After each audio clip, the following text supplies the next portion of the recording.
Movie start होती है और हम फ्यूचर के टाइम को देखते हैं जहाँ पर अर्थ का इन्वायरमेंट बहुत ज़्यादा ख़राब है। यहाँ का इन्वायरमेंट रहने लायक बचा नहीं है। यहाँ पर लोग या तो अर्थ को छोड़कर दूसरे प्लेनेट पर जा चुके थे या तो बहुत सारे लोगों की डेथ हो गई थी। फिर इसके बाद हम एक स्पेसशिप को आते हुए देखते हैं। इस स्पेसशिप में दुनिया के आखिरी बचे हुए लोग दूसरे प्लेनेट पर जाने वाले थे। असल में ये सब लोग साइंटिस्ट थे। ये अर्थ पर इसलिए थे ताकि अर्थ की कंडीशन में कोई सुधार ला सकें, मगर इनकी जब हर कोशिश नाकाम हो गई तो इन लोगों ने भी अर्थ को छोड़कर जाने का फैसला कर लिया था। इसके बाद हमें मूवी में एक बूढ़े साइंटिस्ट अगस्टीन को दिखाया जाता है। वो अर्थ को छोड़कर नहीं जाना चाहते थे। वो अपना आखिरी टाइम अर्थ पर ही बिताना चाहते थे क्योंकि उनको कैंसर था और वो ये जानते थे कि कुछ टाइम बाद ही उनकी डेथ हो जाएगी और इसलिए अब वो दूसरे प्लेनेट पर जाने से इनकार कर देते हैं। यहाँ पर हमें पता चलता है अगस्टीन एक बहुत बड़ी कंपनी के ऑनर थे और वो फाइनेंशियली तौर पर भी बहुत स्ट्रॉन्ग थे और इसलिए अकेले अर्थ पर रहना उनके लिए इतना ज़्यादा मुश्किल नहीं था। वो खुद ही अकेले अपने कैंसर का इलाज कर रहे थे। अब जितने दूसरे साइंटिस्ट थे वो दूसरे प्लेनेट पर जा चुके थे। अकेले अगस्टीन ही थे जो अर्थ पर अकेले थे और इसी बीच में हम अगस्टीन के पास्ट लाइफ के बारे में भी दिखाया जाता है जब वो बिल्कुल यंग थे। अगस्टीन जब यंग एज में थे तो वो काफ़ी ज़्यादा काबिल साइंटिस्ट थे और उन्होंने उस टाइम भी एक प्लेनेट को ढूंढा था जिस पर जाकर लोग आसानी से रह सकें। उन्होंने बहुत ज़्यादा मेहनत की और आखिरकार अपनी मेहनत से ऐसे प्लेनेट को ढूंढ ही लिया। वो एक सेमिनार में सबको ये बता रहे थे कि कैसे ह्यूमन अर्थ के अलावा भी दूसरे प्लेनेट पर जाकर रह सकते हैं और सेमिनार में अगस्टीन को एक लड़की भी मिलती है और पहली ही नज़र में वो लड़की अगस्टीन को पसंद आ गई थी और कुछ टाइम के बाद उन दोनों ने शादी भी कर ली थी। मगर यहाँ पर अगस्टीन की वाइफ को उससे बहुत ज़्यादा डिप्रेस थी क्योंकि अगस्टीन अपने काम के अलावा किसी को भी टाइम नहीं देता था, अपनी वाइफ को भी नहीं, और आहिस्ता आहिस्ता दोनों के दरमियान दूरी आने लगी। फिर अगस्टीन की वाइफ ने ये डिसाइड कर लिया कि वो उसके साथ नहीं रहेगी, उसे छोड़ देगी, जिसके बाद वो अगस्टीन से डाइवोर्स लेकर चली जाती है। फिर हम दोबारा से फ्यूचर के टाइम में आते हैं जहाँ पर हम अगस्टीन को देखते हैं। वहाँ पर अगस्टीन को उनकी स्क्रीन पर एक नोटिफिकेशन आई थी कि एक स्पेसशिप उनसे कांटेक्ट करना चाहती है और फिर उसके बाद हम उस स्पेसशिप को देखते हैं। यहाँ पर हमें पता चलता है ये स्पेसशिप भी अगस्टीन की कंपनी ने ही स्पेस में भेजी थी। उनका ये मिशन था कि एक प्लेनेट पर जाकर लाइफ के बारे में जानना। इस स्पेसशिप को उस प्लेनेट पर भेजे हुए पूरे 6 साल हो गए थे और अब ये स्पेसशिप दोबारा से अर्थ पर जाने के लिए निकला था। जो लोग स्पेसशिप में थे काफ़ी अरसे से ये लोग स्पेसशिप में ही थे और ये लोग नहीं जानते थे कि इस टाइम अर्थ की कंडीशन क्या है और ना ही ये लोग ये जानते थे कि अर्थ पर तो अब कोई भी नहीं है। अब अगस्टीन ही थे जो इनको सही गाइड कर सकते थे, मगर वो अपनी बीमारी की वजह से इनको कुछ भी नहीं बता पा रहे थे। उन्हें कुछ भी याद नहीं आ रहा था इनके बारे में। वो जब याद करने की कोशिश करते हैं तो उन्हें याद आ जाता है कि ये स्पेसशिप तो इनकी ही कंपनी ने स्पेस में भेजा था और अब अगस्टीन को इनकी हेल्प करनी थी। फिर सीन शिफ्ट होता है स्पेसशिप पर जहां पर हम ग्रुप मेंबर को देखते हैं जो स्पेसशिप के अंदर थे। इनके ग्रुप में एक लड़की, उनके साथ एक कमांडर और ग्रुप में कुछ और लोग भी थे। ये लोग बहुत टाइम से अर्थ पर कांटेक्ट करने की कोशिश कर रहे थे, मगर अब इनका कांटेक्ट अगस्टीन से हो चुका था और अब अगस्टीन वेट कर रहा था कि 11 घंटे बाद ही अब वो इन लोगों को मैसेज कर सकता है। पर तभी उसके किचन में आग लग जाती है।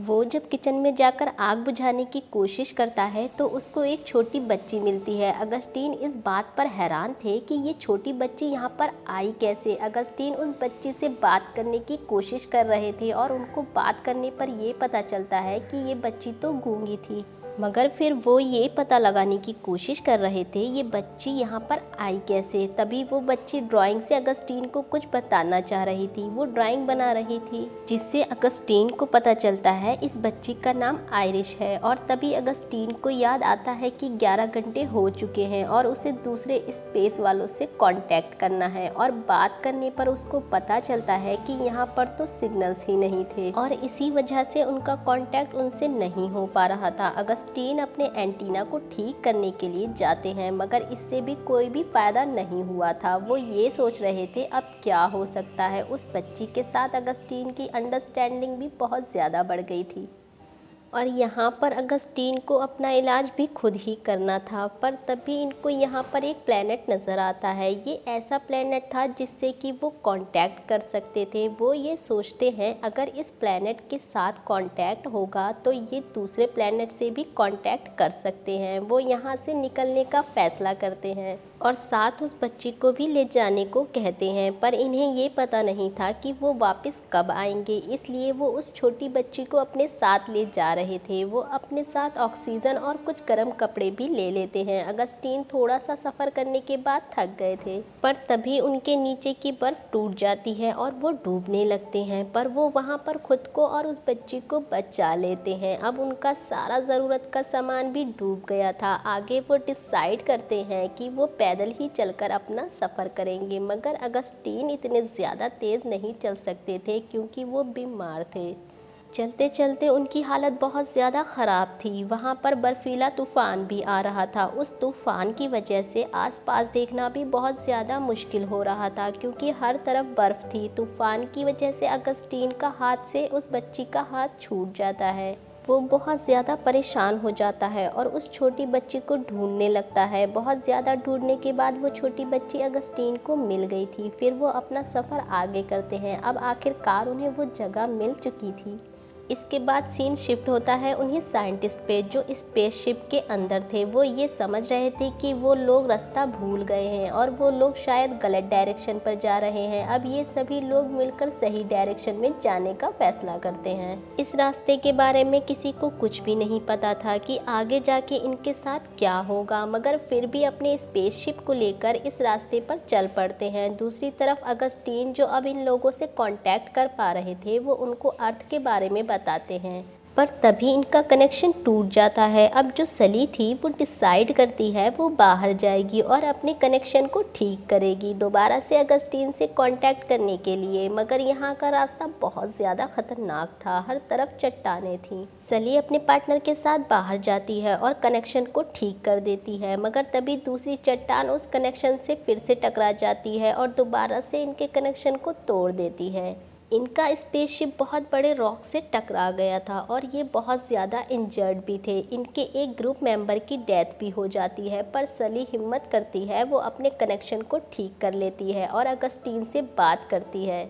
अगस्टीन उनको बताते हैं कि अर्थ बिल्कुल खाली है, यहाँ पर कोई इंसान नहीं है, सब लोग अर्थ से दूसरे प्लेनेट पर जा चुके हैं। तुम लोग दोबारा से ही K23 प्लेनेट पर चले जाओ, वहाँ पर लोग आसानी से रह सकते हैं। अगस्टीन को जब ये पता चलता है कि वो लोग रास्ता भूल चुके हैं, तो अगस्टीन इनको सही रास्ता गाइड करता है और कहता है तुम्हें दोबारा K23 प्लेनेट पर चले जाना चाहिए। सली वहाँ पर अपने ग्रुप मेंबर्स को ये बात बताती है। वो लोग बहुत ज़्यादा परेशान हो गए थे। अब जब वो दो ग्रुप मेंबर थे, वो इस बात पर राज़ी नहीं थे कि वो दूसरे प्लेनेट पर जाकर रहेंगे। वो अर्थ पर जाना चाहते थे। जो स्पेसशिप का पायलट था वो अभी भी ये समझ रहा था कि उसकी वाइफ अर्थ पर ही है। अगस्टीन उनको बार बार समझाते हैं कि अर्थ पर कुछ भी नहीं है, कोई इंसान नहीं, जितने भी यहाँ लोग थे ये दूसरे प्लेनेट पर चले गए थे या तो मर गए हैं। वो पायलट कहता है अगर मेरी वाइफ मर गई है तब भी मैं अर्थ पर जाऊंगा। वो अलग से एक स्पेसशिप लेता है और अर्थ की तरफ निकल जाता है। फिर सली दोबारा से अगस्टीन से बात करती है। वो कहती है आप जानते हैं मेरा सबसे बड़ा ड्रीम था आपसे बात करना, क्योंकि वो उनको अपना आइडल समझती थी। वो उन्हीं की वजह से इस फील्ड में आई थी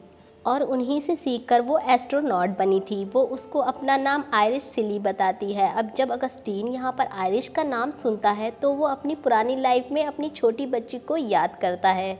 तो उसको पता चलता है कि आयरिश सिली तो उसकी बेटी का नाम था। वो भागकर उस छोटी बच्ची को चेक करता है तो वहाँ पर तो कोई भी नहीं था और यहाँ पर हमें पता चलता है कि आयरिश नाम की बच्ची तो कोई थी ही नहीं, सिर्फ अगस्टीन का वहम था और हेलुसिनेशन थी। और यहाँ पर अगस्टीन के जीने की वजह वो बच्ची ही थी और अगस्टीन हमेशा से ये इसी काम में लगा रहता था कि वो और उसकी वाइफ K23 प्लेनेट पर जाएं और इसकी बेटी वहाँ पर हमेशा सेफ रहे। मगर जब ये बातें भूलने लग गया, इसका माइंड ख़राब हो गया, तो उसने एक बच्ची का ख्याल बनाया ताकि वो उसकी वजह से ज़िंदा रह सके और यही वजह थी कि अगस्टीन अब तक ज़िंदा थे। और यहाँ पर हमें पता लगता है कि सिली कोई और नहीं बल्कि अगस्टीन की ही बेटी थी। उसको नहीं बताना चाहते थे कि वो उसके फादर हैं, क्योंकि उनको ऐसा लगता था कि उनकी बेटी अर्थ पर आकर उन्हें अपने साथ ले जाएगी। यहाँ पर अगस्टीन अपनी बेटी से बात करना चाहते थे। वो उससे पूछते हैं कि K23 प्लैनेट कैसा है। अब यहाँ पर सिली उनको प्लैनेट के बारे में सब कुछ बता देती है। वो उस K23 प्लैनेट के बारे में जानकर बहुत ज़्यादा खुश होते हैं और उनको वहाँ पर जाने को कहते हैं। सिली अगस्टीन की बात को सुनकर वो अपने पार्टनर को लेकर K23 प्लैनेट की तरफ चली जाती है। वो कहती है K23 प्लैनेट पर लाइफ पॉसिबल है और जितने भी लोग दूसरे प्लैनेट पर लाइफ ढूंढने गए हैं वो आकर यहाँ पर रह सकते हैं। सीन शिफ्ट होता है और अगस्टीन पर, जो बिल्कुल नीडर बेखौफ आसमान के नीचे खड़े थे क्योंकि उनकी लाइफ का मकसद पूरा हो गया था। वो ये सोचते हैं कि अब वो अगर मर भी जाएं तो उन्हें कोई भी फ़र्क नहीं पड़ता। और इसी के साथ मूवी यहीं पर एंड हो जाती है।